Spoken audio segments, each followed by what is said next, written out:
What is a public figure or artist who has done horrible things but that people continue to follow or listen? Let me just tell you that the weatherman from my hometown has more than a dozen aggravated assault charges from beating his wife and is still worshipped. I hate the man and all that he stands for. Gloria Trevi. I doubt any Americans will know her, but she's a Mexican singer who's been popular since the 90s. During the 90s, she and her husband, Sergio Andrade, were the head of a human trafficking ring of underage girls. Basically, she would groom young girls and promised them a career in music. However, once they accepted, she would basically kidnap them by kidnapping them and would force them to have sex with her clients and husband. Because the money and power she and her husband had, they were let go by the Mexican's justice system. Her husband was indeed said guilty for rape, kidnapping, and sex trafficking but only sentenced to 1 year in jail. She, on the other hand, was never convicted to any charges or sentence. She is still very famous in Mexico and a lot of people, especially Gen X and older millennials, would still listen to her songs and go to her concerts. Even the media in Mexico would ignore all her past and rarely mentions that she was a leader of a sex trafficking ring. Edit. Oh wow. I wasn't expecting this comment to get updated so much. Thank you for the award and for adding very interesting info I didn't even know about this case. Some quick notes. 1. I am sorry for the grammar mistakes.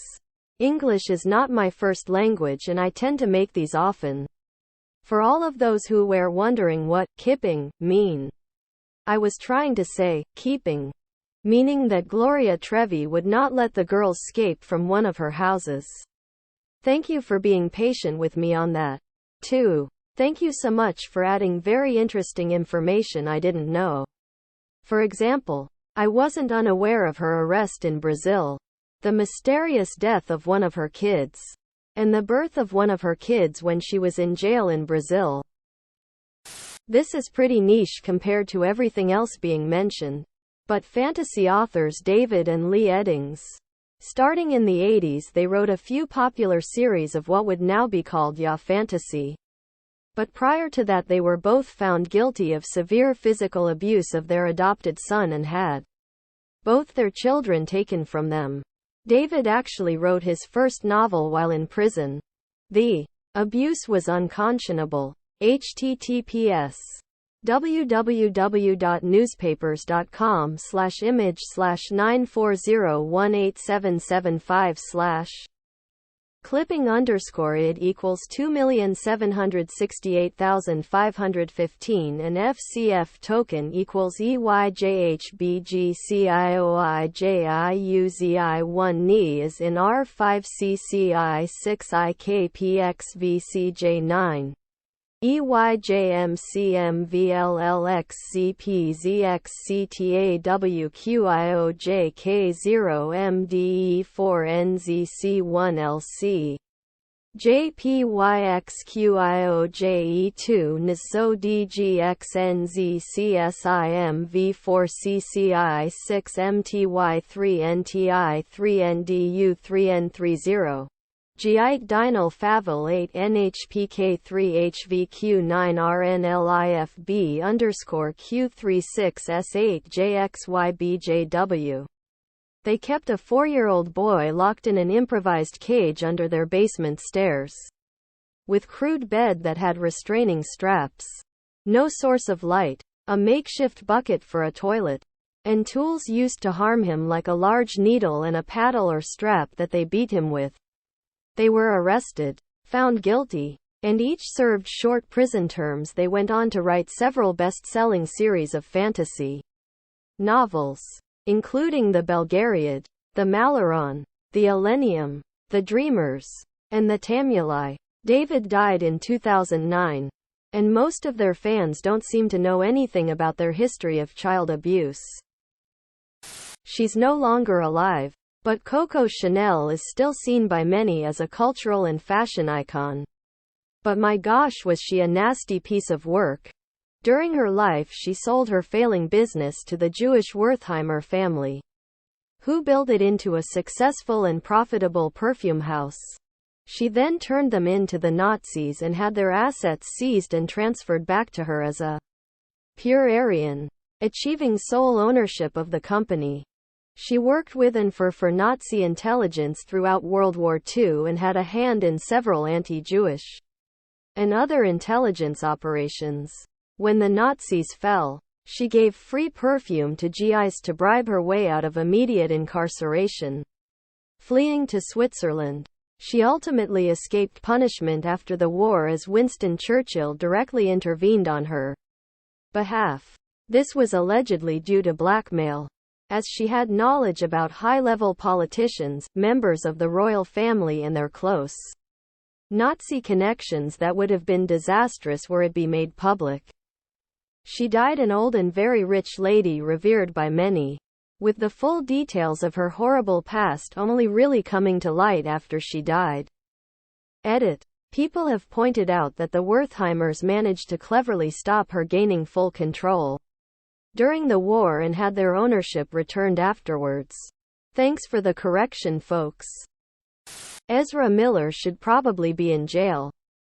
Boy George drugged and handcuffed Auden Carlson to his radiator, battered and sexually assaulted him. He served a 4-month sentence and now he's on all sorts of reality shows and no one seems to remember what a monster he is. In my opinion, he should never be allowed on television or to realize music again.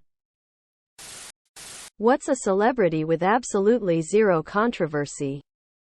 Alex Trebek. He managed to live long and not become the villain. Sean Astin, my fav. Steve Buscemi. Weird Al Yankovic. Decades-long career so devoid of controversy that they actually made some up for the faux biopic. Weird starring Daniel Radcliffe. The Church of Scientology hired private investigators to dig up dirt on Trey Parker and Matt Stone of South Park, after they made an episode lampooning the cult. After months of investigation, they found absolutely nothing. I'm convinced that part of the reason Keanu Reeves spends seemingly decades out of the spotlight is because he never seems to get involved with any sort of controversy. What ideology could the world have gone without? Scientology. Nazism. ITT. People who don't know the definition of ideology, but what else is new?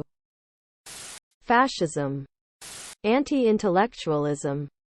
Never apologize. For those making over $100,000, what do you do for a living? How hard is it? How hard was it to get there? Electrical engineer. The degree is very broad.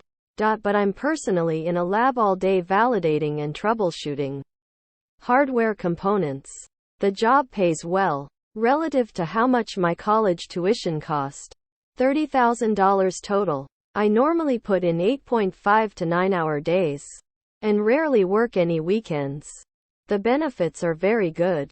Get bonuses, stocks, etc. College is all math and physics based, so it's not easy if that's not your thing.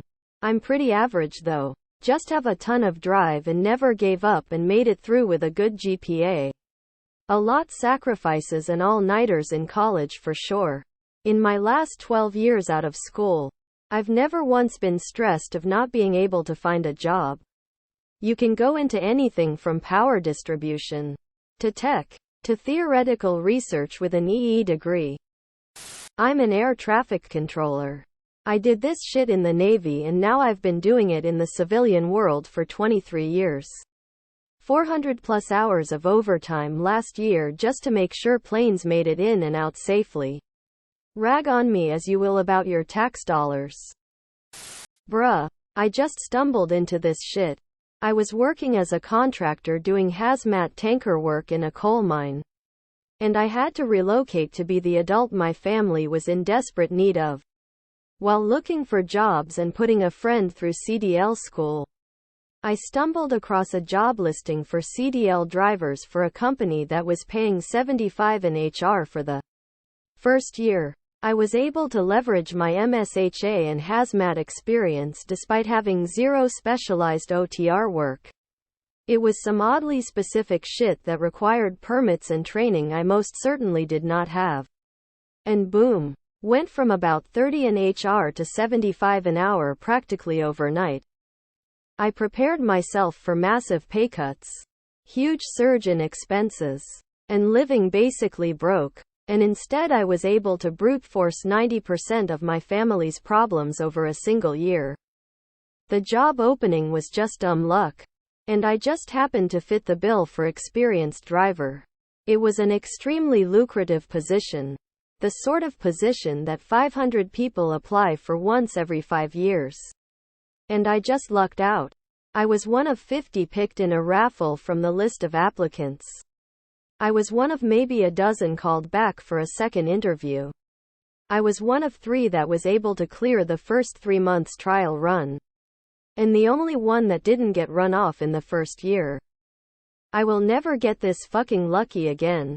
My advice, I guess, is to build up a diverse resume that shows specialization and utility, while also trainability and adaptability.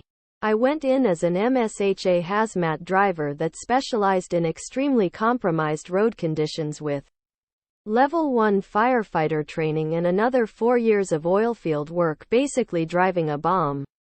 I had a lot of experience working explicitly dangerous equipment that no one else wanted to work. Driving in conditions no one else wants to work in. Working with material no one else wants to work in. And doing so without incident for a total of 7 years. I always took the opportunity to learn how to operate new equipment or learn new routes. And I jumped on any certification or license opportunity I could. Hence the firefighter training.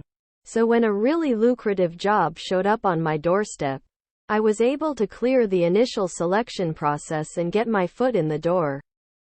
But beyond that, dumb fucking luck. I happened to find a job listing that would only be available for a few weeks out of 5 to 10 period window. I happened to get selected in the raffle.